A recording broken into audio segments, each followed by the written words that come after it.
وعلیکم السلام ورحمۃ اللہ وبرکاتہ۔ آپ کا سوال یہ ہے کہ کتنی رگیں کٹیں گی تو جانور حلال ہوگا۔ اس حوالے سے یاد رکھیے کہ جو رگیں ذبح کرتے وقت کاٹی جاتی ہیں وہ چار ہیں۔ ایک تو وہ جس سے سانس آتی جاتی ہے، دوسری وہ جس سے کھانا پانی اترتا ہے، اور دو رگیں ان کے دائیں بائیں اگل بغل ہوتی ہیں جن سے خون جاری ہوتا ہے۔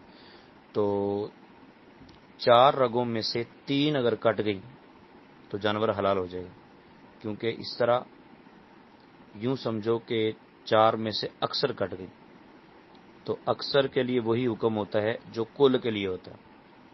اور اگر اس طرح ہوا کہ چاروں رگیں کٹیں لیکن ہر ایک رگ کا اکثر حصہ کٹ گیا تو بھی جانور حلال ہو جائے گا، اور اگر ہر رگ آدھی آدھی کٹی یا دو کٹ گئیں اور دو رہ گئیں تو جانور حلال نہیں ہے۔ بہار شریعت جلد نمبر 3 صفحہ نمبر 313 مسئلہ نمبر 7۔